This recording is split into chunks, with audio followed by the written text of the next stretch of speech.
The day shift is long gone now.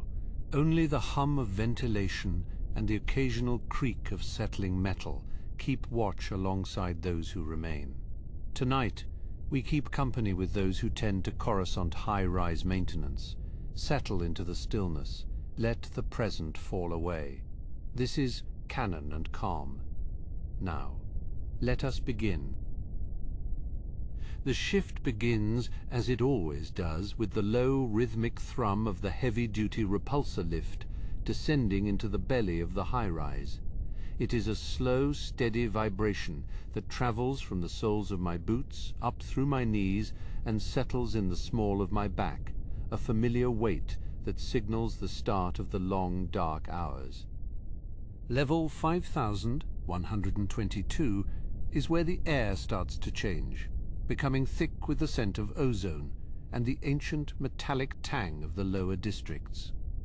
Out here, on the edge of the service gantry, the wind doesn't just blow, it moans, weaving through the gaps in the durasteel skeleton of a building that has stood for over 1,000 years. I reach for my belt, feeling the worn leather of the pouches and the cold, reliable weight of the hydrospanner. My fingers find the grip naturally, tracing the small nicks and scratches, earned over a decade of keeping this sector from falling into disrepair. The city planet never truly sleeps, but up here, away from the neon glare of the entertainment districts, there is a different kind of life. It is the life of the machine, the steady heartbeat of the power generators and the quiet hiss of the coolant lines running like veins through the walls. I take a breath, tasting the recycled air, and step out onto the narrow walkway, where the only thing between me and the abyss is a waist-high rail and a magnetic tether. Looking down, the traffic lanes are nothing more than rivers of light, amber and white, flowing in endless silent loops.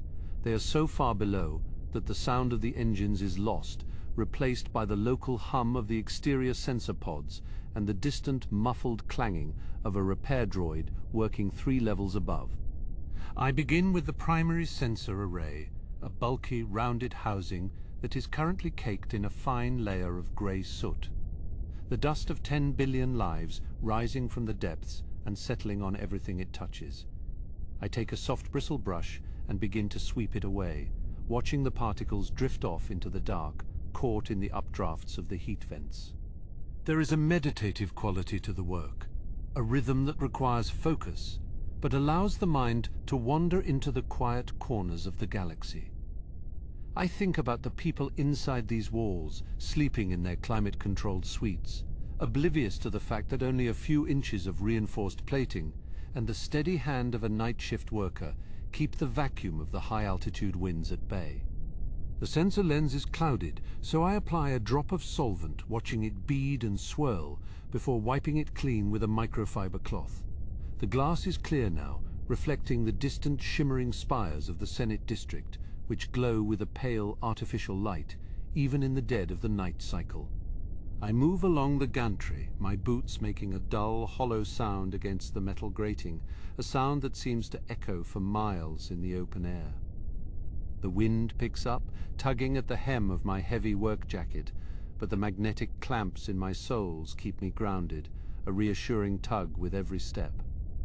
I stop at a junction box, its surface pitted by micrometeoroid impacts and the slow, relentless corrosion of Coruscant's acidic atmosphere.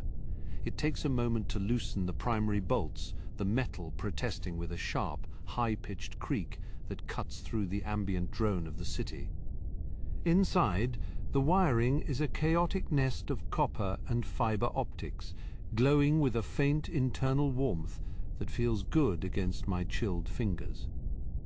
I check the voltage, watching the needles on my handheld scanner dance in the low light. Everything is within parameters, but only just. The grid is old, straining under the weight of a population that never stops growing. I replace a frayed connector, my movements slow and deliberate, ensuring the seal is airtight before I close the panel. It is a small victory, a tiny piece of the world made right in a landscape where entropy is the only constant. I lean back against the cold durasteel, taking a moment to just listen to the way the building breathes, the expansion and contraction of the frame as the temperature fluctuates in the shadows. To the north, the massive silhouette of a heavy freighter breaks the horizon, its navigation lights blinking a slow, steady red. It is moving toward the industrial ports, probably carrying raw ore from the outer rim, or luxury goods for the high dwellers of the upper crust. I watch it pass, a silent giant in the smog, until its lights are swallowed by the haze of the lower levels. The air feels heavier now, damp with the moisture of a passing rain cloud that has drifted in from the artificial weather grids.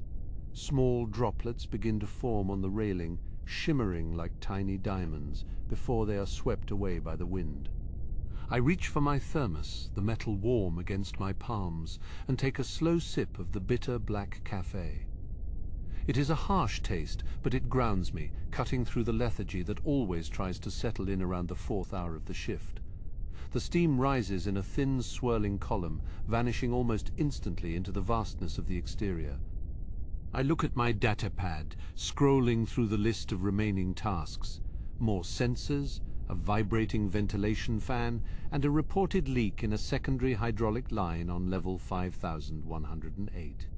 It is a long list, but time moves differently out here, measured not in minutes, but in the completion of small, necessary acts. I tuck the datapad away and move toward the ladder, my movements fluid and practiced despite the bulk of my gear. The ladder leads down to a lower maintenance shelf, a place where the shadows are deeper, and the hum of the city is a little louder. As I descend, I can see the flicker of a faulty neon sign, several hundred meters away, casting a rhythmic blue glow across the underside of the gantry. It is a ghost of a light, a remnant of some forgotten commercial level that no one has bothered to fix or remove. I find a certain comfort in it, a reminder that even in this hyper-modern world, there are things that are allowed to simply exist, broken and beautiful, in the dark. I reach the lower shelf and find the ventilation fan, its blades spinning with a slight irregular wobble that sends a vibration through the entire floor plate. It is a deep, resonant sound, like the growl of a distant beast, and I can feel it in my teeth. I use a long-handled wrench to tighten the mounting brackets, feeling the resistance of the heavy bolts until the wobble smooths out into a steady, clean hum. The change is immediate, a sudden peace that settles over the immediate area as the mechanical discord is resolved. I stay there for a moment, my hand resting on the warm housing of the fan, feeling the power of the city flowing through the machine. Further down the walkway, a small maintenance droid, a battered little unit with a single, glowing red eye, trundles past me. It doesn't stop, its internal processors focused on some task only it understands, but its presence is a quiet company. We are the ghosts of the high-rise, the ones who see the world when it is stripped of its glamour, when it is just metal and light and the endless, crushing weight of the sky. I watch the droid disappear into a small access hatch, its metallic clicking fading until it is lost in the wind. The clouds are beginning to thin, revealing the faint, pale glow of the moons, struggling to pierce through the planetary glow. I check my chronometer, realizing that the first half of my shift is nearly complete. The work is hard and the hours are long, but there is a profound stillness here, a solitude that is hard to find anywhere else on this crowded world. I gather my tools, ensuring each one is back in its proper place, a ritual of order in a world of chaos. The next task is the hydraulic leak, a messy job that will require me to crawl into the narrow service pipes, where the air is hot and the space is tight. I take one last look at the open horizon, at the infinite layers of the city stretching out in every direction, before I turn back toward the inner workings of the tower. There is more to do, more systems to soothe, and more of the night to witness, as I move deeper into the heart of the machine. The hatch heavy and cold, swings open with a low, metallic groan, revealing the narrow throat of the service tunnel. I slide inside, feeling the immediate press of durasteel against my shoulders, a tight, unyielding embrace that smells of old grease and recycled air. Down here, the sounds of the upper levels are filtered through layers of reinforced stone and metal, becoming a distant, rhythmic thrumming. It is the heartbeat of the sector, a steady pulse that vibrates through the soles of my boots and the palms of my hands. My headlamp cuts a narrow white path through the darkness, reflecting off the damp walls where condensation has gathered. I move forward, on hands and knees, the metal grating beneath me clicking with every shift of my weight. The air is warmer here, thick with the scent of ozone and the faint metallic tang of hydraulic fluid. It is a smell I have come to associate with the deeper parts of the high-rise, a sign that the building is alive and working. I reach the source of the leak, a hairline fracture in a massive high-pressure line that feeds the lower elevator banks. The fluid is a deep, shimmering blue, escaping in a fine, rhythmic spray that catches the light of my lamp like a cloud of frozen stars. I watch it for a moment, fascinated by the way it hangs in the air, before I reach for my repair kit. The pipe is hot to the touch, the metal radiating a dry, intense heat that makes the sweat prickle on my brow. I carefully wrap a thermal seal around the fracture, feeling the material bond to the pipe with a soft, hissing sound. It is a delicate process, requiring a steady hand and a patient mind, as the seal must be perfectly aligned to hold against the pressure. As I work, I think about the millions of people living above me, completely unaware of the intricate network of pipes and wires that keep their world functioning. They see the gleaming spires and the bright lights, but they never see the dark, cramped spaces where the real work happens. There is a certain satisfaction in that, a quiet pride in being one of the few who understands the true nature of the city. The seal holds, the blue spray subsiding into a slow, steady drip before stopping altogether. I wipe the excess fluid from the pipe with a rag, watching the blue stain soak into the fabric like a bruise. The silence that follows is profound, broken only by the distant, muffled sounds of the city and the steady rhythm of my own breathing. I begin the slow crawl back toward the hatch, my movements deliberate and measured in the confined space. The tunnel seems longer on the way out, the darkness pressing in from all sides, but I feel a sense of accomplishment. Another small part of the machine has been mended, another potential disaster averted before it could even begin. I emerge from the hatch, the cooler air of the maintenance corridor feeling like a physical relief against my skin. I take a moment to stand and stretch, my joints popping and cracking after the long, cramped work. The corridor is empty, the long row of flickering lights casting long, dancing shadows across the floor. I move toward the next station, a large circular chamber that houses the primary atmospheric scrubbers for this level. The room is vast, filled with the sound of rushing air and the low, constant hum of the massive filtration units. It is a clean, sterile environment, a sharp contrast to the dark, greasy tunnels I have just left. I check the gauges on the first unit, the needles dancing slightly as the air is pulled through the heavy, carbon-lined filters. Everything is within normal parameters, the machines working with a quiet efficiency that is almost hypnotic. I find myself leaning against the cool metal of the housing, closing my eyes and simply listening to the sound of the world breathing. The air here is crisp and fresh, scented with a hint of artificial pine that is meant to make the residents feel more at home. It is a pleasant smell, but it feels out of place in this industrial setting, a reminder of the artificiality of life on Coruscant.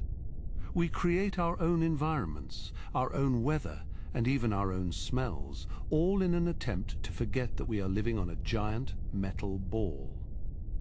I move from unit to unit, performing a series of routine checks, my hands moving with the practiced ease of long experience.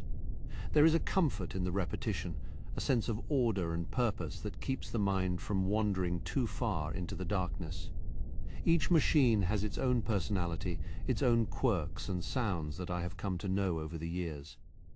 One of the units has a slight rattle, a loose screw in the outer casing that vibrates with the movement of the fan.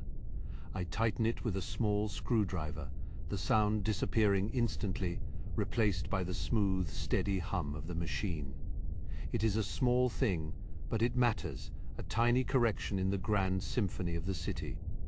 I finish my rounds in the scrubber room and move toward the observation deck, a small, glass-walled alcove that overlooks the lower levels.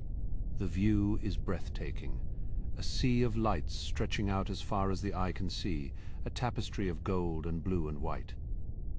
It is a reminder of the sheer scale of the world I inhabit, a place where millions of lives are lived in the space of a single city block. I stand there for a long time, watching the slow movement of the traffic far below, the tiny lights of the speeders looking like bioluminescent insects in the dark. The city never sleeps, never stops, and never slows down, a constant churning engine of activity and life. And here I am in the quiet heart of it all, watching and waiting. The stars are invisible here, drowned out by the overwhelming glow of the city, but I know they are there, somewhere beyond the haze of the atmosphere.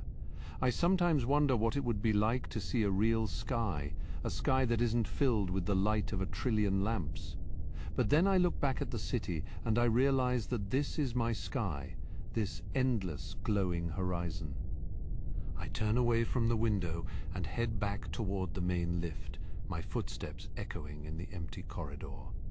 The next part of my shift will take me to the exterior of the tower, where the wind is cold and the heights are dizzying. It is a different kind of work, a more dangerous and demanding task, but I am ready for it.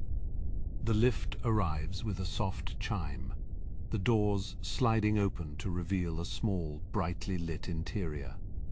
I step inside and press the button for the upper maintenance levels, feeling the sudden smooth acceleration as the lift begins its long ascent. The city drops away below me, the lights blurring into a single glowing mass as I rise higher and higher. I watch the floor numbers tick up on the display, each one representing a different level of the city, a different layer of history and life. We are climbing through the clouds now, the thick grey mist pressing against the glass of the lift, obscuring the view. It is a quiet, lonely journey, a transition between the world of the inner tower and the world of the open sky. The lift slows and comes to a stop, the doors opening onto a narrow, wind-swept platform high above the city. The air is thin and cold, biting at my exposed skin, and the wind howls through the metal lattice of the tower. I step out onto the platform, my boots clanging on the metal, and I feel the sudden, exhilarating sense of space. I am on the very edge of the world, a tiny speck of life in an ocean of air and metal. The tower stretches up above me, disappearing into the dark, swirling clouds, and I can feel the entire structure swaying slightly in the wind. It is a slow, rhythmic movement, a gentle reminder of the power of the elements, even in a world as controlled as this one. I secure my safety harness to the rail, the click of the carabiner, a reassuring sound in the vastness of the night. My task here is to inspect the external sensors, the small, delicate instruments that monitor the weather and atmospheric conditions of the upper levels. They are vital for the safety of the city, providing the data that allows the traffic control systems to navigate the crowded skies. I move along the edge of the platform, the wind tugging at my clothes and the cold numbing my fingers. The sensors are housed in small protective pods, their surfaces covered in a thin layer of frost that sparkles in the light of my lamp. I carefully wipe away the ice, checking each instrument for signs of damage or wear.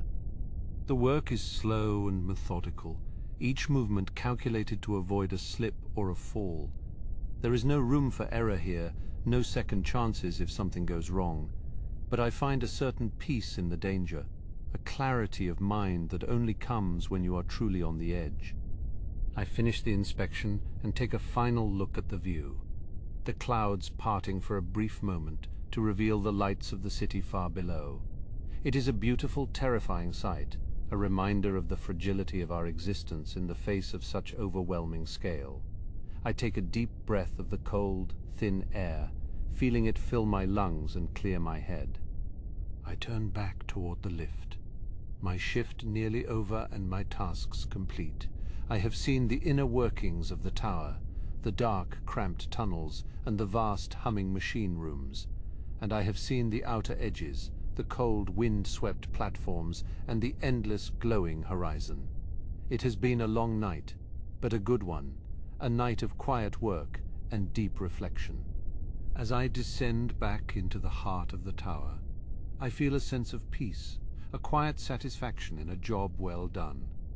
The city will continue to hum and glow, its millions of lives moving in their endless rhythmic patterns, and I will be here in the shadows, keeping it all running. It is a life of quiet service, a life of mundane labor and profound solitude, and I wouldn't have it any other way. The lift doors open on the lower maintenance level, and I step out into the familiar warm air of the corridor. I move toward the locker room, my footsteps light and my heart steady as I prepare to leave the world of the night shift behind. But as I walk, I can still feel the rhythm of the city in my bones, a constant comforting presence that will stay with me until my next shift begins. I find my locker and begin the slow process of removing my gear, the heavy boots and the thick protective suit. Each piece of equipment is a part of me, a tool that allows me to navigate the complex, dangerous world of the high-rise. I store them carefully, ensuring they are ready for the next time I am called into the dark. The locker room is quiet. The only sound the distant hum of the ventilation system and the soft clicking of the lockers. I take a moment to sit on the bench, my head resting against the cool metal of the wall, and I simply breathe. The night is over, the work is done, and the world is still turning, a silent, glowing witness to the passage of time. I stand and head toward the exit, the long, empty corridor leading me back toward the world of the living. The first light of the morning is beginning to filter through the upper windows, a pale gray glow that signals the end of my time here. I step out into the street, the air feeling heavy and warm after the cold of the upper levels, and I begin the long walk home. The city is waking up, the sound of the traffic growing louder and the streets beginning to fill with people. They are the day shift, the ones who live in the light and the noise, and they have no idea of the world I have just left. I move through the crowd, a ghost among the living, my mind still filled with the sights and sounds of the night. I reach my small, cramped apartment and close the door. The silence of the room a welcome relief after the noise of the street. I lie down on my bed and close my eyes, the rhythm of the city still pulsing in my head, a steady, comforting heartbeat. I drift off to sleep, knowing that when I wake, the city will still be there, waiting for me to return to the shadows and the work that never ends. Tomorrow the cycle will begin again. The same tasks, the same sounds, and the same quiet discoveries in the heart of the machine. It is a life of routine, a life of mundane labor, but it is also a life of profound beauty and deep connection to the world around me. And as I slip into sleep, I find myself looking forward to the next shift, the next night in the high-rise, and the next moment of peace in the heart of the city. The cycle begins again, as it always does, with the soft, persistent chime of the wake-up timer. It is a low, melodic pulse that cuts through the heavy silence of my small apartment, pulling me back from the depths of a dreamless sleep. I sit up on the edge of the narrow cot, my feet meeting the cold, polished floor. The room is dim, lit only by the amber glow of the city filtering through the thick, reinforced glass of the single window. Outside, the sky lanes are already thick with traffic, a river of lights flowing between the massive, shadowed spires of the district. I take a moment to simply sit and breathe and listen to the distant, muffled roar of the city that never truly sleeps. I reach for the small ceramic mug on the bedside table, the liquid inside long since gone cold. It is a bitter, recycled caf, but the taste is familiar and grounding, a small ritual that marks the transition from the world of dreams to the world of labor. I dress slowly, pulling on the heavy grey fabrics of my work uniform. The material is thick and durable, designed to protect against the heat of the machinery and the bite of the high-altitude winds. I check the seals on my boots, the heavy soles clicking against the floor as I move toward the kitchenette. There is a quiet efficiency to my movements, a rhythm born of 1,000 identical shifts, 1,000 identical nights. I gather my tools, each one familiar and weighted, and secure them to my utility belt. The hydrospanner, the thermal cutter, the multi-frequency scanner, they are the extensions of my hands, the means by which I keep the darkness at bay. I step out into the corridor, the air here cooler and smelling faintly of ozone and industrial cleaning agents. The hallway is long and narrow, the walls lined with the doors of other workers, other ghosts who inhabit the spaces between the gears of the city. I walk toward the lift, my footsteps echoing softly against the metal floor. The elevator arrives with a soft pneumatic hiss, the doors sliding open to reveal a small, brightly lit interior that feels like a cage. I press the button for the transit level, and the lift begins its long, smooth descent. I watch the floor indicators flicker past, each one representing a different layer of this vertical world, a different level of existence. When the doors open, I am met with the bustling energy of the transit hub. It is a vast, cavernous space, filled with the sound of shuffling feet and the low hum of the repulsor trains. I join the stream of workers, our faces obscured by the shadows of our hoods and the harsh overhead lights. We are a silent army, moving with purpose toward the platforms where the transport ships wait to carry us to our various sectors. I find my platform and wait, my eyes fixed on the dark tunnel ahead. The transport arrives, a sleek, weathered vessel that has seen better decades, its hull scarred by the debris of the upper atmosphere. I find a seat near the back, leaning my head against the vibrating wall of the cabin. The ship pulls away from the platform, and I feel the sudden stomach-turning lurch of the repulsors as we bank into the sky lane. We fly through the heart of the city, passing between spires so tall they seem to touch the stars. The lights of the advertisements flash against the windows, casting long, colorful shadows across the faces of my fellow passengers. No one speaks. The only sound, the steady, rhythmic thrum of the engines and the occasional crackle of the pilot's intercom. We are all bound by the same quiet necessity, the same unspoken understanding of the work that lies ahead. I watch as we descend toward the mid-levels, the gleaming towers of the upper heights, giving way to the more industrial, functional structures of the maintenance zones. The air here is thicker, filled with the haze of 1,000,000 exhaust vents and the glow of 1,000,000,000 neon signs. We dock at the Sector 47 hub, a massive, sprawling complex of docking bays and supply depots. I step off the transport, the air hitting me with a wave of heat and the smell of hot metal and grease. I check my data pad, the screen glowing a soft blue in the dim light. My assignment for the night is the primary atmospheric scrubber array on level 312. It is a critical system responsible for filtering the air for 100 blocks in every direction. If it fails, the air becomes toxic within hours, a slow, silent death for those who live in the shadows below. I move toward the service lift, a heavy industrial platform that will take me even deeper into the guts of the spire. The lift is slow and noisy, the chains rattling as they pull us down through the darkness. I step out onto the maintenance catwalk, the wind howling through the open grates. Below me, the city stretches out in every direction, a sea of lights that seems to go on forever. I walk along the narrow path, my hand trailing along the cold, damp railing. The sound of the scrubbers is a low, rhythmic throb, a heartbeat that I can feel in the soles of my boots. I reach the first access hatch and pause, looking out over the edge of the platform.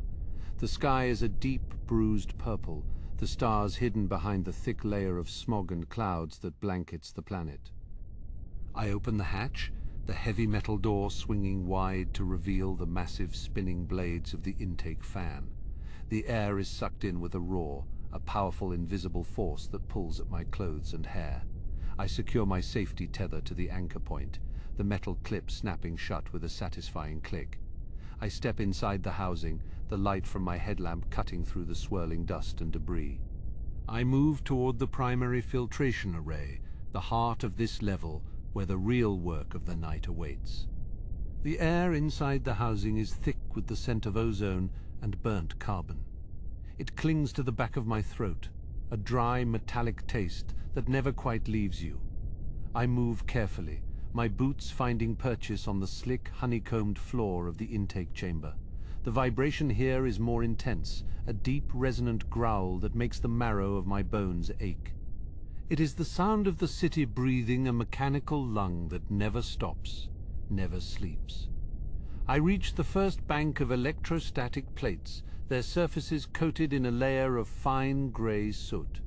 This is the dust of 1 billion lives, the microscopic remnants of a world that is constantly grinding itself down. I take my scraper from my belt, the metal cold and heavy in my hand. With a slow, deliberate motion, I begin to clear the build-up. The sound of the blade against the metal is a sharp, rhythmic rasp, a small human sound against the backdrop of the machine's roar. Each stroke reveals the dull, silver gleam of the plate beneath.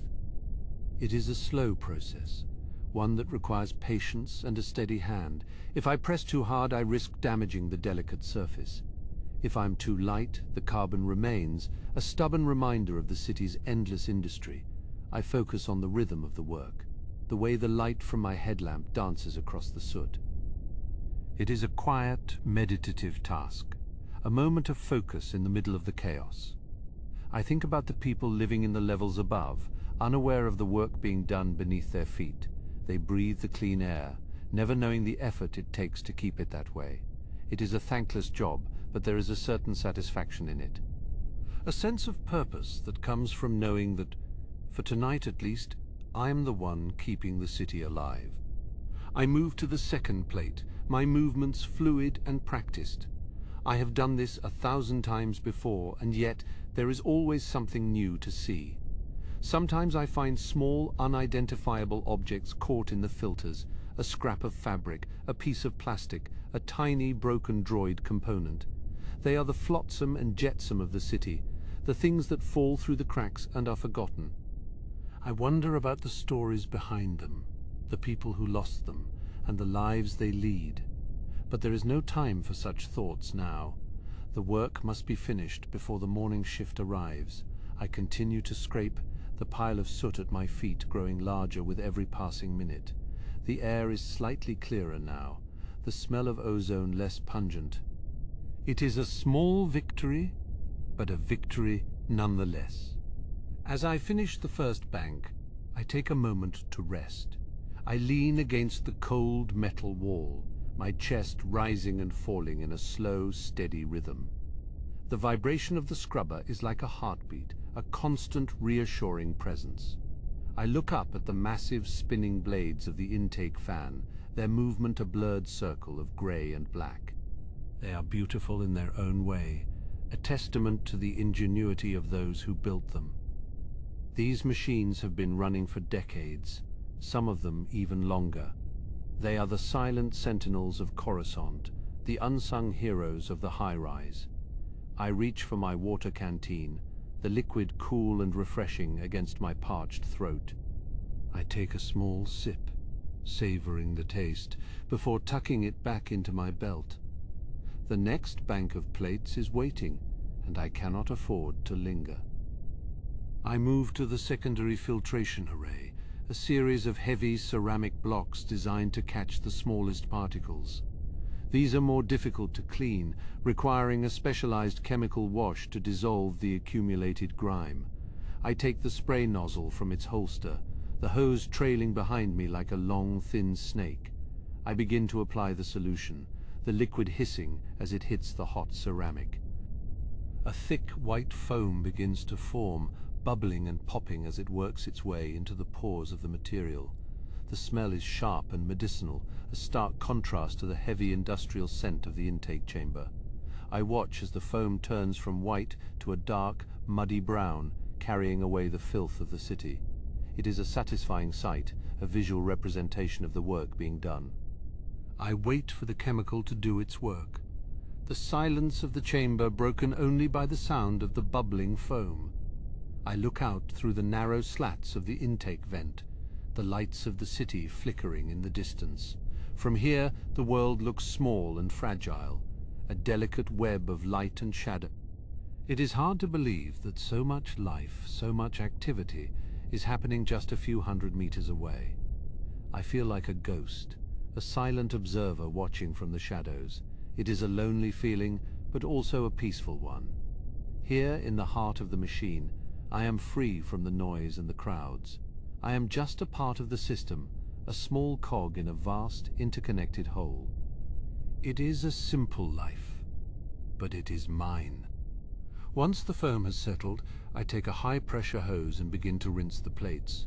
The water hits the ceramic with a powerful thud, sending a spray of dirty liquid cascading down to the floor. I move the nozzle back and forth, making sure to reach every corner, every crevice. The dark brown stains begin to fade, replaced by the clean white surface of the ceramic. It is a slow, methodical process, but I find a certain comfort in it. The repetitive motion, the sound of the water, the gradual transformation of the plates, it all serves to calm my mind and focus my thoughts. I am no longer a man with worries and fears. I am just a worker, doing his job, one plate at a time. As I finish the last of the ceramic blocks, I take a moment to inspect my work. The plates are clean, their surfaces gleaming in the light of my headlamp. The air in the chamber feels lighter, fresher, as if the machine itself is breathing a sigh of relief. I pack away my tools, making sure everything is in its proper place. I'm tired, my muscles aching from the strain of the work, but I feel a sense of accomplishment. I have done my part, and the city will continue to breathe for another day. I move toward the exit hatch, the heavy metal door feeling even heavier than before. I take one last look back at the chamber, the massive blades of the fans still spinning in the darkness. They will continue their silent work long after I am gone, a constant, unchanging presence in an ever-changing world. I step out onto the maintenance catwalk, the cool night air hitting me like a physical blow. It is a welcome relief after the heat and the noise of the scrubber housing. I stand there for a moment, letting the wind whip around me, carrying away the scent of ozone and chemicals. The city is still awake, a sea of lights that stretches out to the horizon. I can see the silhouettes of other high-rises, their windows glowing like 1,000 tiny stars. Somewhere out there, others are doing the same work as I am, keeping the city running in the quiet hours of the night. We are a silent army, a hidden workforce that keeps the heart of Coruscant beating. It is a comforting thought, a reminder that I am not alone in my solitude. I begin the long walk back to the service lift, my hand trailing along the cold, damp railing. The sound of the city is a low, distant hum, a constant backdrop to my thoughts. I think about the next task on my list, the coolant lines on level 284. It is a different kind of work, more technical and demanding, but I am ready for it. I have found my rhythm, my place in the world. I move with a slow, steady gait, my boots echoing on the metal grates. The night is still young, and there is much work to be done. I reach the lift and press the call button, the light glowing a soft amber hue in the darkness. As I wait for the platform to arrive, I look out over the edge of the catwalk one last time. Below me, the lower levels are shrouded in a thick grey mist, the lights of the buildings below appearing as faint, ghostly glows. It is a world of shadows and secrets, a place where few dare to venture, but for me it is just another part of the job. I have seen the city from every angle, from the highest spires to the deepest foundations. I know its moods, its rhythms, its hidden places. It is a vast, complex, and often beautiful world, and I am proud to be a part of it. The lift arrives with a heavy clatter, the metal doors sliding open to reveal the dim interior. I step inside, the platform shuddering as it begins its descent into the depths of the spire. I watch as the catwalk disappears from view, replaced by the dark, windowless walls of the service shaft. The sound of the wind is replaced by the rhythmic rattling of the lift cables, a familiar, comforting sound. I close my eyes for a moment, letting the motion of the lift lull me into a state of quiet reflection. I think about the people I have met, the things I have seen, and the stories I have gathered over the years. Each shift is a new chapter, a new opportunity to learn something about this world and about myself. I am a witness to the city's history, a keeper of its secrets, and as the lift carries me deeper into the heart of the spire, I know that the night is only just beginning. The lift settles with a heavy metallic sigh, the floor vibrating beneath my boots as the magnetic locks engage. The doors slide open with a sluggish hiss, revealing the dim, mist-shrouded expanse of level 284. Here, the air is different, thick with the scent of recycled oxygen, heavy moisture, and the sharp, biting tang of industrial coolant. It is a subterranean world, even though we are still thousands of feet above the actual ground. The silence here is not empty.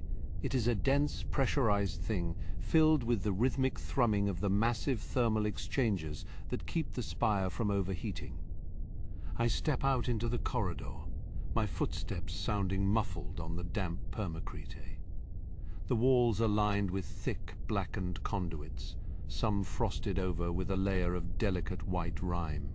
These are the primary coolant lines, the frozen veins of the high-rise, carrying liquid nitrogen and other chemical slurries to the heat sinks far above. I can hear the fluid rushing through them, a low liquid growl that vibrates in the marrow of my bones. It is a constant, steady pulse, the heartbeat of a machine that never sleeps.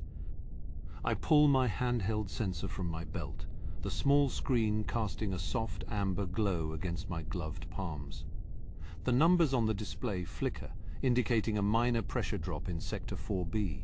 It is a small thing, a tiny leak or a stubborn valve, but in a system this vast, even a small tremor can lead to a catastrophic failure. I begin the long walk down the primary utility tunnel, my shoulder brushing against the cold, sweating pipes. The condensation drips from the ceiling, landing in small, dark puddles that reflect the flickering overhead lights. There is a strange beauty in these hidden spaces, the way the light catches the copper sheen of a pressure gauge, or the intricate patterns of rust forming on an old access hatch. Most people who live in the luxury suites above will never see this side of the city. They will never know the sound of a failing pump or the smell of scorched insulation. They exist in a world of filtered air and soft carpets, while down here, the real work of survival happens in the dark. I find a certain peace in it, a sense of purpose that requires no audience. I reach the first junction, where the pipes branch out like the roots of a massive tree. The hum of the machinery is louder here, a deep, resonant drone that fills the entire chamber. I stop to inspect a series of valves, their iron wheels slick with grease and grit. I wrap my hands around the largest wheel and pull, feeling the resistance of years of atmospheric pressure. With a sharp, metallic crack, the valve turns, and I can hear the hiss of escaping gas as the pressure begins to equalize. It is a satisfying sound, the sound of a problem being solved, one turn at a time. I lean my forehead against the cool metal of the bulkhead, closing my eyes for a moment. The vibration of the building flows through me, a steady, comforting reminder of the scale of this place. Coruscant is more than just a city.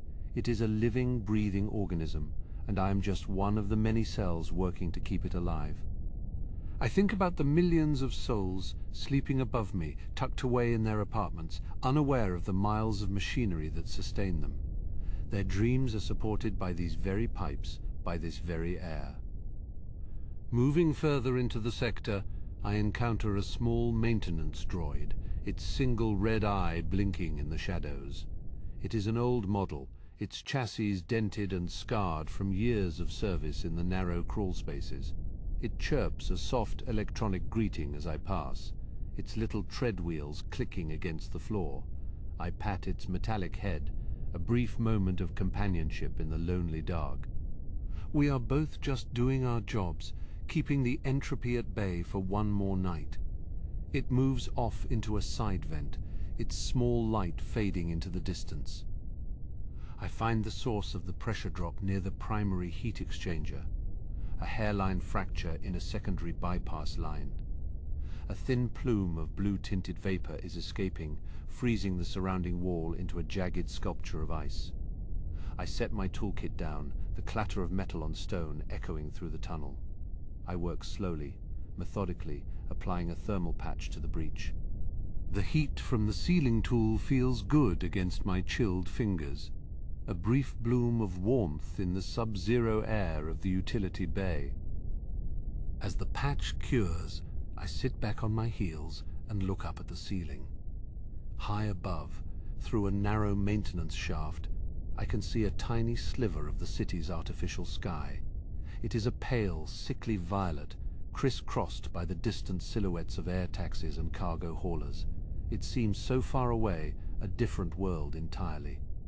Down here, the only clock is the rhythm of the pumps and the steady drip of the condensation.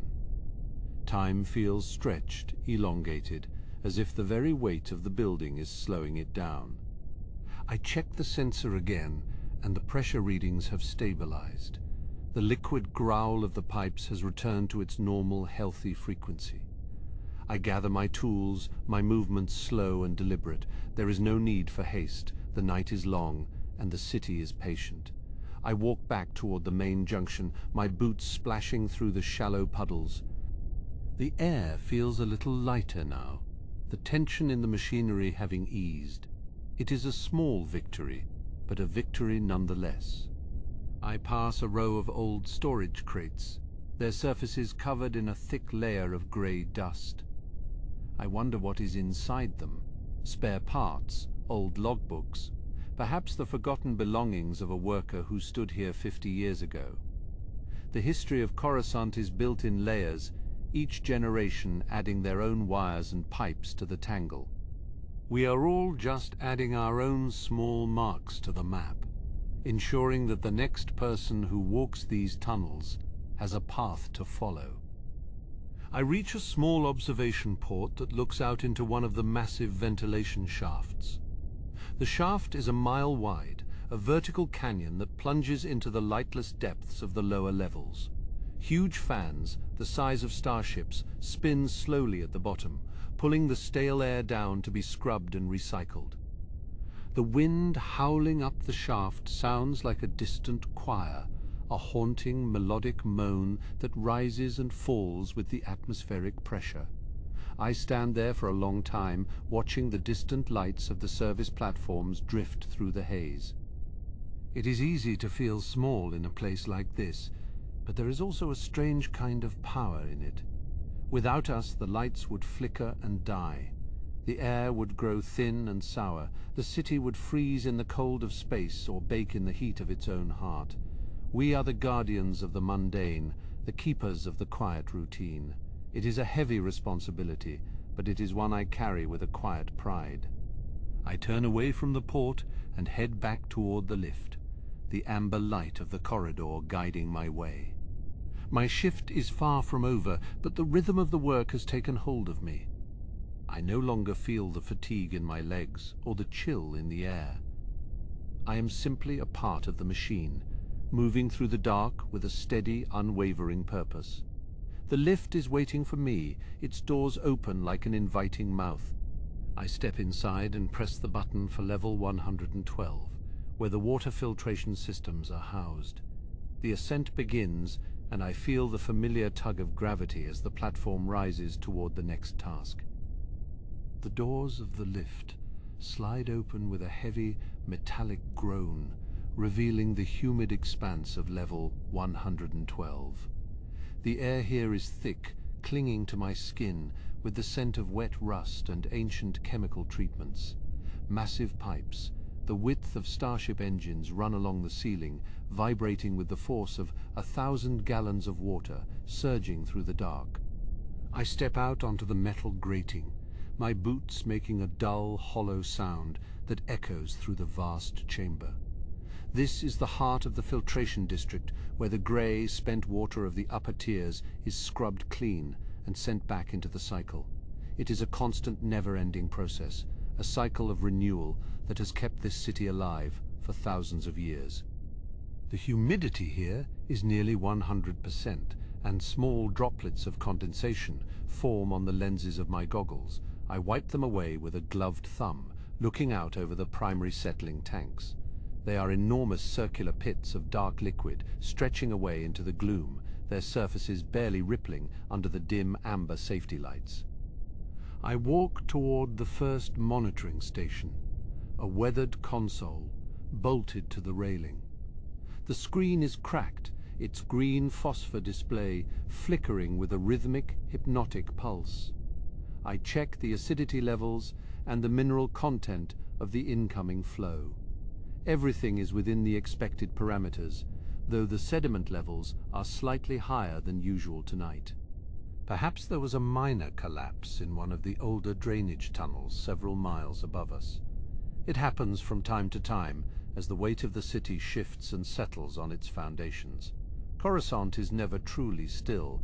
It is a living thing, always moving, always changing, even when it seems to be at rest.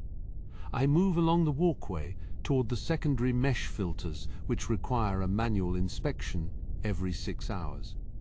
The sound of rushing water grows louder here, a deep, resonant roar that vibrates in my chest. It is a powerful sound, a reminder of the sheer scale of the forces we are managing in the silence of the night. I reach the filter housing, a massive, cylindrical structure covered in a layer of green bioluminescent algae. This algae is not a pest, but a vital part of the process, a natural biofilter that breaks down organic waste that the machines cannot reach. It glows with a soft, ethereal light, casting long, swaying shadows against the damp walls. I open the inspection hatch, and a cloud of warm steam billows out into the corridor. I use a long-handled brush to clear away the buildup of grit and calcified minerals from the edges of the mesh. It is slow, repetitive work, but there is a satisfaction in it, a sense of order being restored to the chaos. As I work, I think about the millions of people sleeping in the towers above me. They will wake up and turn on their taps, never giving a thought to the miles of pipes and the silent workers who ensure the water is clear. It is a thankless job in many ways, but there is a quiet dignity in being the one who keeps the world turning. I finish cleaning the first filter and move on to the second. The rhythm of my movements matches the steady beat of the filtration pumps. 1, 2, 3, scrape. 1, 2, 3, rinse. It is a dance I have performed 1,000 times before, and my body remembers the motions even when my mind begins to wander. I find a small metallic object lodged in the mesh, and I pry it loose with a pair of pliers. It is a child's toy, a tiny plastic starfighter, its wings chipped and faded. It must have fallen into a drain many levels above and traveled through the labyrinth of the city's plumbing to reach this place. I turn it over in my hand, wondering about the child who once played with it. Are they grown now, or perhaps they are still dreaming of flying among the stars while their toy rests here, in the damp dark? I set it on a nearby ledge, a small, lonely monument to the life that carries on far above our heads. I close the inspection hatch and seal the bolts, ensuring the pressure remains constant. The roar of the water seems to soften slightly as the flow is restored to its full capacity. I check my chronometer and see that I am exactly on schedule. The night is moving forward, one tick, one drop at a time. I move toward the chemical injection tanks, where the purifying agents are added to the water. These tanks are made of thick reinforced glass, allowing me to see the swirling iridescent liquids mixing within. It looks like a nebula trapped in a jar, a beautiful swirling storm of blues and violets. I adjust the flow valves, fine-tuning the mixture to compensate for the higher sediment levels I noticed earlier. It is a delicate balance, too much chemical and the water becomes harsh, too little, and it remains clouded. I watch the gauges closely, waiting for the needles to settle into the green zones. There is a low hum coming from the injection pumps, a sound that is different from the deep roar of the main pipes. It is a higher, more musical tone, like the sound of a distant engine idling in the fog. I find myself humming along with it, a low, wordless melody that fills the empty space around me. I take a moment to rest, leaning against the cold, damp railing. My back aches slightly from the bending and scraping, but it is a good ache, a sign of honest labor. I look out over the settling tanks again, and for a moment the dark water looks like the surface of a distant moonless sea. I imagine what it would be like to see a real ocean, one that was not contained within durasteel walls. I have heard stories of planets where the water stretches from horizon to horizon and the air smells of salt and open space. It is hard to picture when you have spent your whole life in the heart of a machine. But even here, in the depths of level 112, there is a kind of beauty. The way the light reflects off the wet surfaces, the intricate patterns of the pipes, the steady, reliable pulse of the machinery.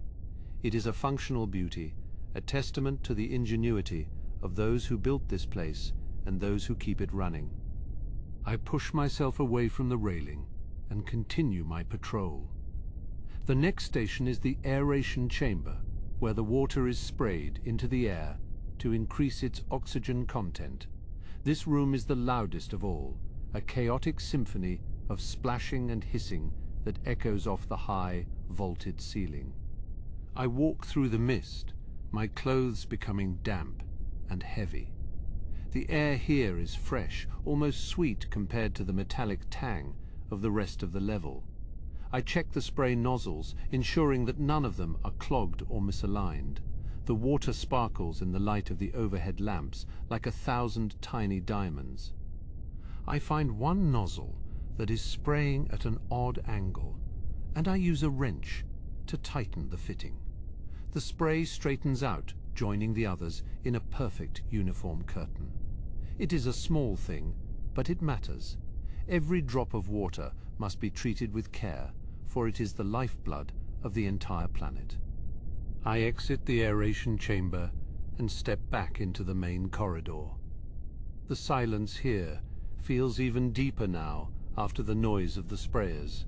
I can hear the distant sound of another lift moving through its shaft somewhere far away.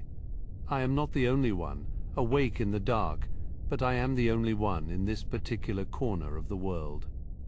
I check the final set of gauges near the exit to the next sector. The pressure is holding, the chemistry is stable, and the flow is steady. My work here is done for now. I take one last look at the glowing algae and the dark, silent tanks before turning toward the heavy blast doors. I enter the security code, and the doors slide open with a hiss of pressurized air. I step through into the next corridor, where the air is cooler and the light is a pale, clinical white. I can feel the change in the atmosphere, the transition from the wet, organic world of the filtration system to the dry, mechanical world of the power distribution hub. My boots click sharply on the polished floor, a stark contrast to the dull thud they made on the metal grating. I am moving toward the main transformer bank, where the energy from the lower reactors is channeled into the city's grid. It is a different kind of maintenance, but the rhythm remains the same. The transition between these sectors is always a strange experience, a reminder of how many different systems must work together to keep Coruscant alive. It is a delicate web of water and power, of air and light, all held together by the quiet work of the night shift. I walk toward the first transformer, the hum of electricity beginning to rise in my ears. The hum here is a physical presence, a low-frequency vibration that settles in the marrow of my bones. It is the sound of 1 billion lights glowing in the levels above and the steady pulse of the heavy industry far below. The transition from the humid filtration levels to this dry, sterile environment always makes my skin feel tight and my senses sharpen. My boots click with a sharp, echoing finality on the polished durasteel floor, a sound that carries through the long white corridors. I approach the first of the primary transformers, a massive obsidian pillar that stretches toward the ceiling 50 meters above. Its surface is etched with the geometric patterns of ancient circuitry, a remnant of a renovation from 300 years ago. I run my gloved hand over the cold casing, feeling the faint, rhythmic thrum of the energy surging within. There is a specific scent here, a sharp, clean smell of ozone and ionized air that tickles the back of my throat. I stop at a control station, its interface glowing with a soft amber light that casts long shadows across the floor. The readings are steady, showing a flow of 12,000 gigajoules per second moving through this single node. It is a staggering amount of energy, enough to power a small moon, yet here it is just a fraction of the total load. I adjust the primary coupling, turning a heavy brass dial until the frequency stabilizes at exactly 60 Hertz. To my left, a long row of capacitors stands in the darkness, their cooling fins clicking softly as they expand and contract. These units are old, dating back to the expansion of the mid-rim trade routes, but they are built to last for centuries. I walk past them, my reflection ghosting across their polished surfaces, a solitary figure in a cathedral of machinery. The silence between the hums is where I find my peace. A moment of stillness in the heart of the machine. I reach the secondary bank where the voltage is stepped down for the residential sectors of the upper crust. The equipment here is newer, sleek and silver, with silent liquid cooling systems that pulse with a faint blue light. I check the thermal sensors, noting a slight rise in temperature near the junction of the third and fourth conduits. It is within tolerances, but I make a note in the digital log to check the coolant levels during the next rotation. High above, a series of service catwalks crisscross the ceiling like a web of iron and shadow.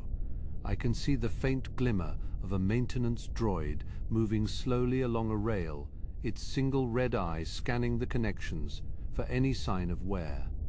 We are the only two in this vast hall, two silent watchers ensuring the city never goes dark.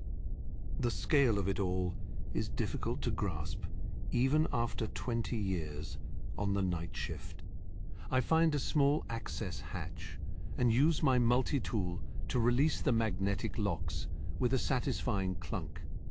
Inside, a dense forest of fiber optic cables glows with internal data, a river of information flowing alongside the power. I check the integrity of the shielding, looking for any signs of rodent gnawing or heat degradation. Everything is pristine, a testament to the quality of the original installation, which has survived for generations. I lean against a structural pillar, taking a moment to simply breathe and listen to the machine. The hum changes slightly, a subtle shift in pitch that tells me a heavy manufacturing plant has just come online, 5 levels down. I can feel the surge in the floor beneath my feet, a gentle reminder that this world is never truly still. We are all connected by these wires and pipes and the tireless work of those who maintain them. I move toward the ventilation shaft, where a massive fan, 3 meters in diameter, spins with a slow, hypnotic grace. The air it pulls from the lower levels is warm and smells of burnt oil and ancient dust. I check the lubrication on the central bearing, applying a small amount of grease from a pressurized canister. The fan quietens, its low-frequency throb becoming a smooth, rhythmic whisper that blends back into the background. In the distance, I hear the chime of a security door, opening and closing, followed by the distant sound of a patrol droid on its rounds. I stay in the shadows, not out of fear, but out of a desire to remain undisturbed in my quiet routine. The droids do their jobs, and I do mine, and we rarely need to cross paths. This sector is mine for these few hours, a private kingdom of steel and light. I check the final transformer. In this row, a newer model that hums with a higher, more energetic frequency. Its diagnostic display shows a perfect efficiency rating of 99.8%, which is rare for a unit of this age. I wipe a smudge of grease from the screen and double-check the grounding straps, ensuring they are tight and free of corrosion. Safety is the first priority in a place where a single spark could cause a catastrophic failure.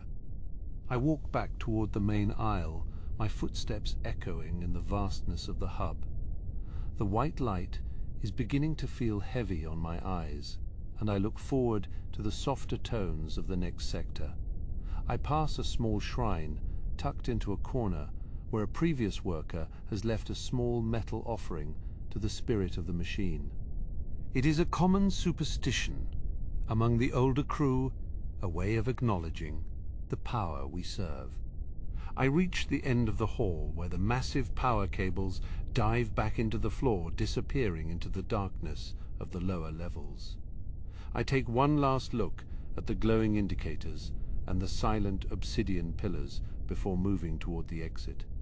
The work here is done, the flow is steady, and the city above remains bright. I step through the heavy blast doors and the air changes again, becoming cooler and more metallic as I enter the high-tension gallery. Stretches out before me a long, narrow canyon of polished chrome and pulsing energy. The air here is significantly colder than the transformer hub, a necessary chill to keep the massive conduits from overheating. I can see my breath, a faint mist in the blue-tinged light of the plasma lines. Each step on the metal grating rings out with a sharp, hollow sound that carries for 100 meters. To my left, the plasma conduits are thick as ancient tree trunks, encased in transparent tubes that pulse with a rhythmic violet light. This is the lifeblood of the upper districts, the raw power that fuels the neon dreams of those living 10,000 floors above. I can hear the energy moving through the lines, a high-pitched whine that vibrates in the very marrow of my bones. It is a dangerous beauty, a river of lightning held in place by invisible magnets. I reach for my scanner, its screen casting a soft green glow on my gloved hands. The readout is steady, showing no fluctuations in the magnetic containment field, which is a relief. If these seals were to fail, the resulting discharge would vaporize everything within 3 city blocks. I move the sensor slowly along the seam, watching the numbers settle into a comfortable, predictable rhythm. The silence here is not absolute, but rather a layering of sounds that most people would never notice. There is the hum of the plasma, the clicking of the thermal expansion joints, and the distant muffled roar of the city itself. Coruscant never sleeps, but down here, in the guts of the high-rise, the noise of billions is reduced to a ghostly vibration. It is a lonely place, but there is a certain peace in the isolation. I stop at a viewport, a thick pane of reinforced glass steel that offers a glimpse into the world outside. The view is dizzying, a vertical drop into an abyss of lights and shadows where the air traffic moves like schools of glowing fish. I can see the heavy freighters lumbering through the smog, their engines glowing, a dull orange against the blue twilight. Somewhere down there in the depths, the sun never reaches, and the neon is the only sky they know. I turn my attention back to the gallery and the task at hand. There is a series of heavy capacitors lined up like soldiers along the far wall, each one taller than a man. They store the overflow, the excess energy that the grid cannot immediately consume, and they are prone to building up static charges. I take a grounding rod from my belt and touch it to the first unit, watching a tiny spark jump between the metal surfaces. It is a small thing, a minor adjustment in a world of giants, but it matters. If the static is allowed to build, it can interfere with the sensors, leading to false readings and unnecessary alarms. I move from unit to unit, the sparks providing a tiny rhythmic accompaniment to my footsteps. It is a meditative process, a way of grounding myself as much as the machinery. I pass an old maintenance droid, a model that hasn't been produced in 50 years, standing silent and still in a darkened niche. It is covered in a thick layer of dust, its optical sensors dark and lifeless, a relic of a different era. I wonder how long it has been waiting here for a command that will never come, or a master who has long since moved on. I leave it undisturbed, a quiet monument to the history of this place. The catwalk beneath me begins to vibrate, a deep, resonant throb that tells me a heavy transport is docking on the level above. I can feel the weight of the ship, the massive forces at play as it settles into its berth. The gallery groans, a protest of metal and stone as the building adjusts to the new load. It is a living thing, this tower, a mountain of durasteel that breathes and shifts with the movement of its inhabitants. I reach the midpoint of the gallery where the main power lines split into a dozen smaller branches. This is the junction for the residential sectors, the place where the raw power is stepped down to a level that's safe for domestic use. The transformers here are smaller and more numerous, their hum a gentler, more domestic sound. I check the cooling fins on each one, ensuring they are clear of dust and debris. There is a faint smell of ozone in the air, a sharp metallic scent that lingers in the back of my throat. It is the smell of high voltage, the scent of the city's heart beating in the dark. I find it comforting, a sign that everything is functioning as it should. I take a deep breath, letting the cold air fill my lungs before moving on to the next section. The light from the plasma reflects off the walls, creating dancing patterns of blue and violet that shimmer like water. It is easy to get lost in the beauty of it, to forget the danger that lies just a few centimeters away. I keep my focus on the task, my eyes scanning for any sign of wear, any hairline crack in the containment tubes.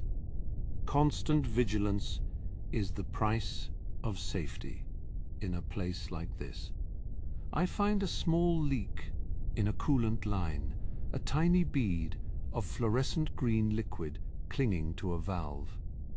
It is not an emergency, but it needs to be addressed before it becomes one. I pull a patch kit from my bag and carefully apply a layer of sealant, watching it harden under the blue light. It is a satisfying feeling to fix something, to leave a place better than I found it. I move toward the end of the gallery, where the air begins to warm once again. The massive doors that lead to the elevator banks are visible in the distance, their orange warning lights blinking slowly. I take one last look at the canyon of light, the river of energy that I have spent the last hour tending to. It is a hidden world, a secret garden of industry that few will ever see. As I walk, I think about the people living their lives in the levels above, unaware of the vast machinery that makes their existence possible. They do not think of the plasma or the magnets or the silent workers who move through the shadows, ensuring the lights never flicker. And that is how it should be for a city to thrive. Its foundation must be invisible, and its guardians must be content with the silence. I reach the final control panel, a wall of dials and switches that governs the flow of energy into the main lift shafts. I check the levels one last time, my fingers tracing the familiar path over the controls. Everything is green, everything is steady. The heart of the tower is beating with a strong, even pulse. I log my progress on the digital tablet, my signature, a small mark in the vast history of the building. The heavy doors hiss open as I approach, the sound echoing through the gallery like a final sigh. I step into the transition chamber, the airlock that separates the high-tension zone from the rest of the tower. The blue light fades behind me, replaced by the warm amber glow of the corridor. I feel a sense of accomplishment, a quiet pride in a job well done, as I prepare to move on to the next sector. The lift awaits, its doors sliding open with a soft chime that sounds like music after the silence of the gallery. I step inside, and the car begins its smooth, silent ascent toward the higher levels. I watch the floor numbers flicker past, each one a different world, a different story in the endless tapestry of Coruscant. My shift is far from over, but the most demanding part is behind me, and I can feel the rhythm of the night taking hold as I head toward the observation deck. The lift car settles with a gentle pneumatic hiss as the doors slide open to reveal the 98th floor. Here the air feels different, thinner and tinged with the faint metallic scent of high-altitude ozone. The corridor is wide, carpeted in a deep charcoal fabric that swallows the sound of my heavy boots. I step out into the silence of the observation level, where the city finally reveals its true scale. To my left, the great transparisteel windows stretch from the floor to the vaulted ceiling, arching over the lounge. Beyond the glass, Coruscant is a sea of shimmering amber and electric blue stretching toward the horizon. The traffic lanes are rivers of light, flowing between the monolithic towers that pierce the low violet clouds. I pause for a moment, letting the sheer magnitude of the view settle into my bones before I begin my rounds. My first task is to inspect the structural seals, where the massive panes meet the durasteel frame. I walk slowly, my hand trailing along the cold surface of the glass, feeling for any vibration that shouldn't be there. The wind at this altitude is a constant, invisible force, pushing against the building with the weight of an ocean. I listen to the faint, low-frequency groan of the superstructure as it flexes ever so slightly in the gale. I reach the primary junction where 4 of the largest panes converge in a heavy, reinforced bracket. I pull a handheld scanner from my utility belt, its screen casting a soft green glow against the dark glass. I run the sensor along the seams, watching the data lines for any sign of atmospheric bleed or microfractures. The seal is tight, holding firm against the pressure differential that separates this quiet room from the vacuum-like heights. Down below, the Senate district is a cluster of grand illuminated domes and spires, looking like jewels scattered on a velvet cloth. Even from here, I can see the tiny flickering lights of security droids patrolling the upper balconies of the government buildings. It is a world of power and high stakes. But up here, in the dim light of the maintenance corridor, it feels like another galaxy entirely. I am a ghost in the rafters, watching the players from the wings of a silent theater. I move to the service hatch, a small circular door, tucked behind a decorative pillar that leads to the exterior sensor array.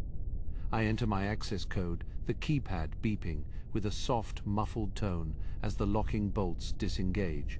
A sudden, sharp chill spills out from the gap as the hatch swings open, revealing the narrow, wind-swept gantry outside. I clip my safety tether to the reinforced rail, the metal carabiner clicking into place with a reassuring weight. Stepping out onto the gantry is like stepping into a different dimension, where the silence is replaced by the roar of the wind.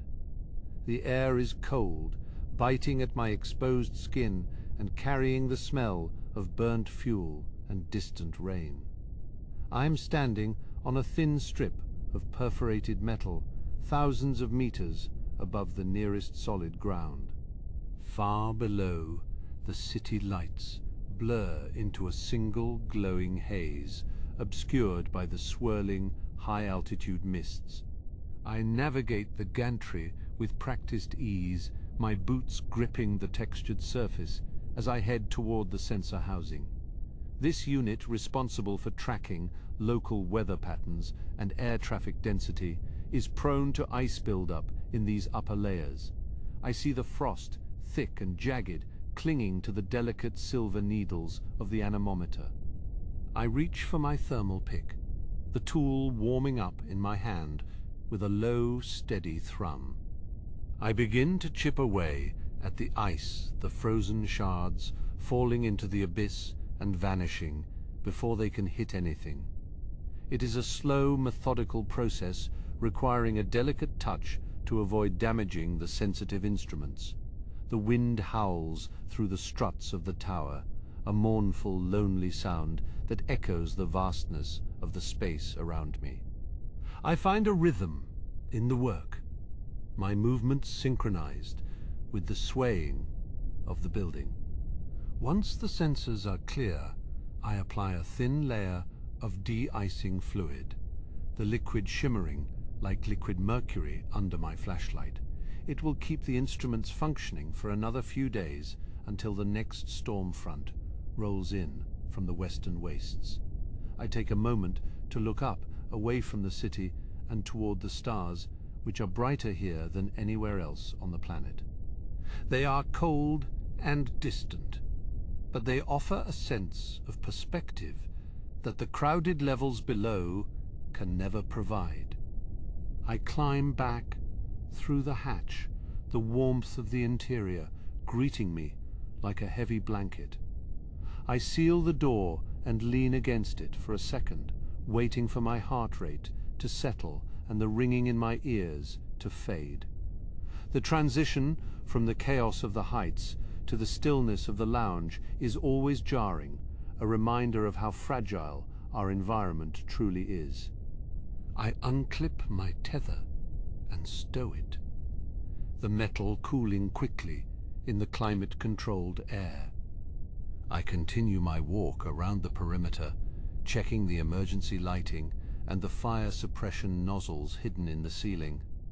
Everything is in its place, clean and ready for the morning crowds who will soon fill this space with noise and movement.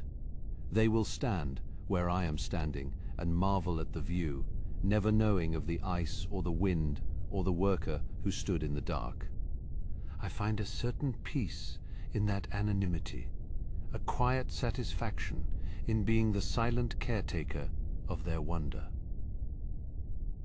I reach the far side of the observation deck where the windows look out toward the industrial sectors of the lower levels. Here the glow is more industrial. a harsh, flickering orange from the great foundries and processing plants. The smoke from the chimneys rises in thick black plumes, curling like snakes around the ankles of the skyscrapers. It is the engine room of the planet, the place where the raw materials of civilization are forged and refined. I notice a slight smudge on the interior surface of one of the panes, a distraction from the perfection of the view. I pull a microfiber cloth from my pocket and buff the glass until it disappears, leaving only the reflection of my own tired eyes.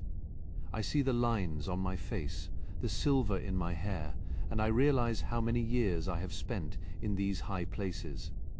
The building has become a part of me, its rhythms and its moods as familiar as my own breath.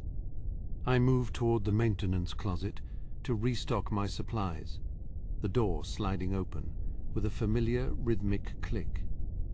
Inside, the shelves are lined with canisters of sealant, spare sensor components, and rolls of industrial tape. The smell of cleaning fluid and lubricant is strong here, a grounding, familiar scent that reminds me of my purpose. I swap out my empty coolant cell for a fresh one, the battery clicking into the charger with a spark of blue light. I check my chronometer, seeing that the night is beginning to wane, though the sky remains a deep, impenetrable black. The shift is entering its final stages, the time when the fatigue starts to settle in and the mind begins to wander.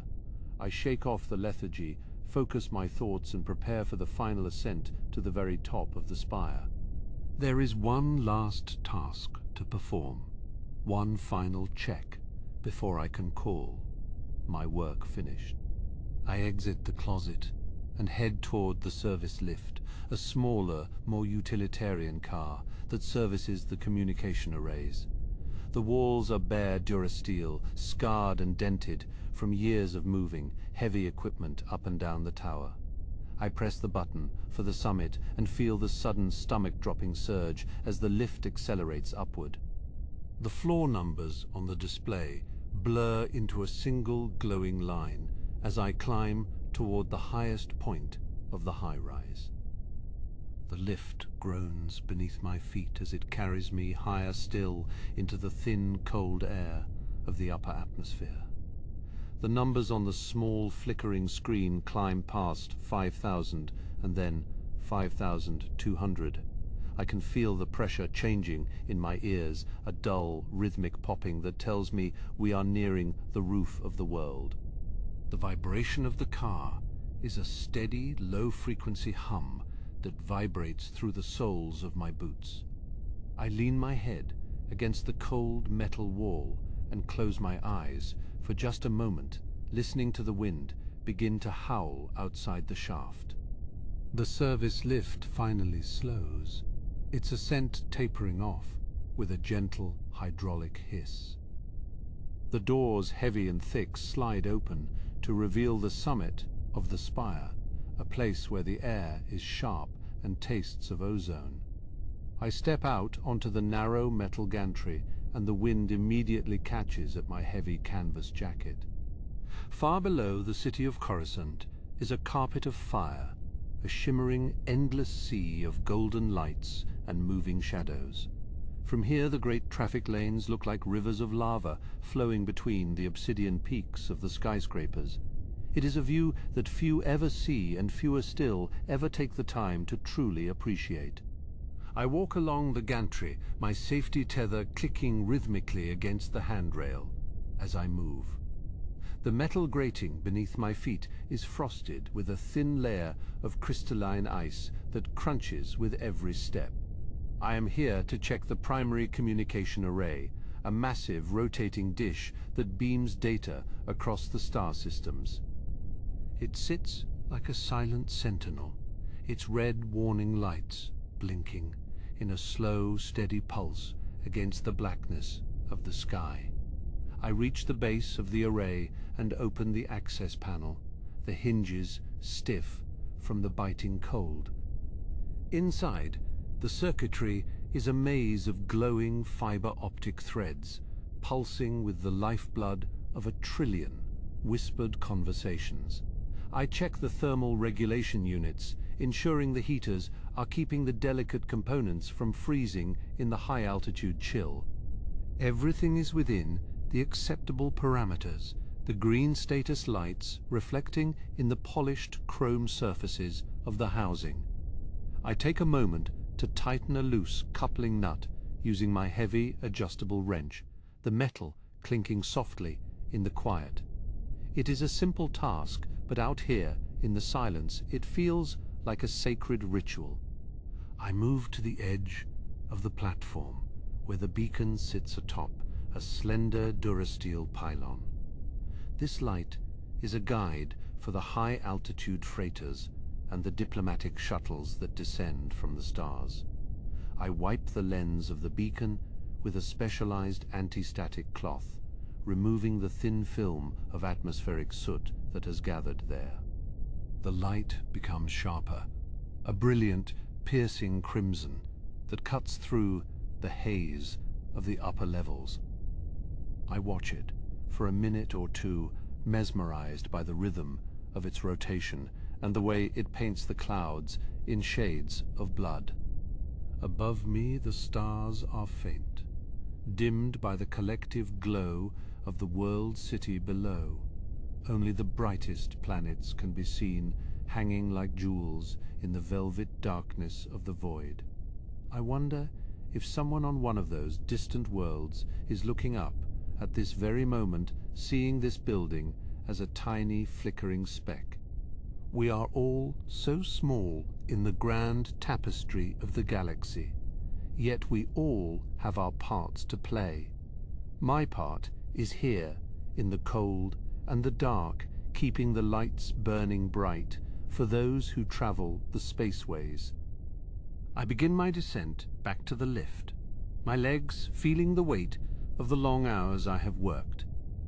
The wind seems to have died down a little, leaving the summit in a state of profound and heavy silence.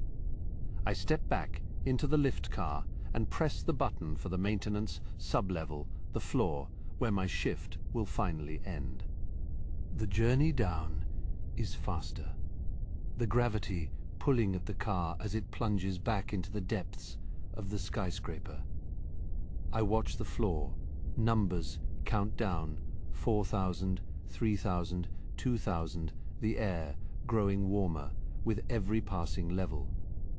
When the doors finally open at the sub-level, I am greeted by the familiar stale smell of the lower corridors.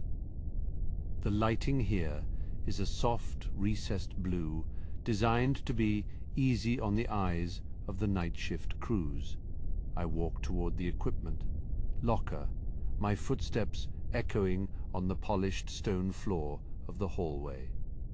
The building is quiet. The day shift workers, not yet arrived to begin their noisy, frantic routines. This is my favorite time of the night, the hour when the world seems to hold its collective breath. I reach the locker and begin the process of stowing my gear, each tool returning to its designated shadow on the foam lining. I hang my safety harness on its hook, the heavy metal buckles clinking against the locker door. I remove my boots and replace them with my light walking shoes, the relief of the change spreading through my tired feet. I take a final look at my data pad, logging the completion of the summit, check, and signing off for the night. The digital ink is a bright neon green against the dark screen, a final, definitive mark. I walk to the small break room and pour myself a cup of synthetic cafe, the liquid dark and bitter and steaming hot. I sit at the small metal table and stare out the window at the internal atrium of the building. Far below, the cleaning droids are busy buffing the floors of the lobby, their little blue lights dancing in the shadows. It is a peaceful scene, a quiet domesticity that exists only in the heart of the great machines. I sip my drink slowly, letting the warmth seep into my bones and the fatigue wash over me like a tide. I think about the millions of people who are currently waking up in their small cubicle apartments across the city. They will soon be crowding into the lift cars and the transit tubes, their minds filled with the stresses of the day. They will never know of the ice on the summit or the red glow of the beacon in the dark. They will never feel the bite of the high-altitude wind or the profound silence of the roof of the world.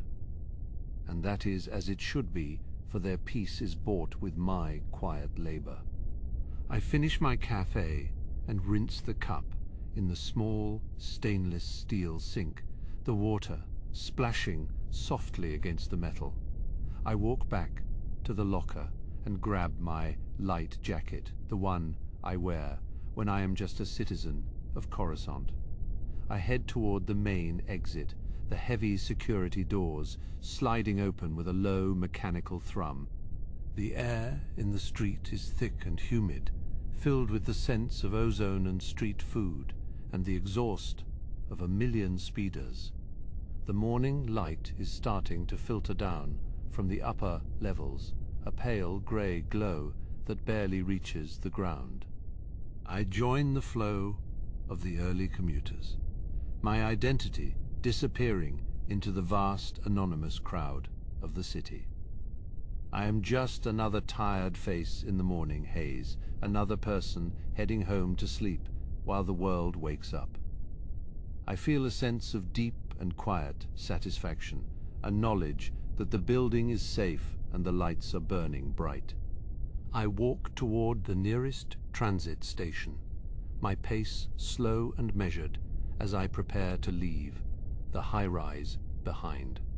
The city hums around me, a great living, breathing entity that never truly sleeps but only shifts its weight.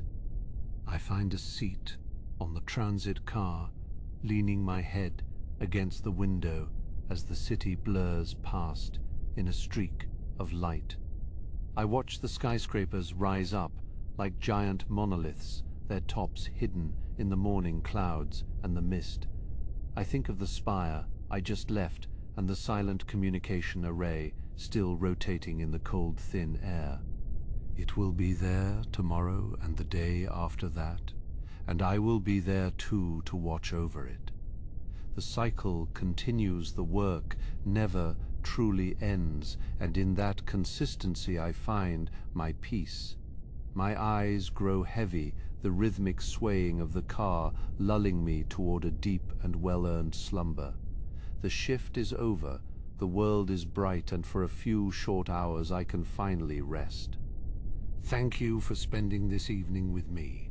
Until next time, on Canon and Calm, sleep well.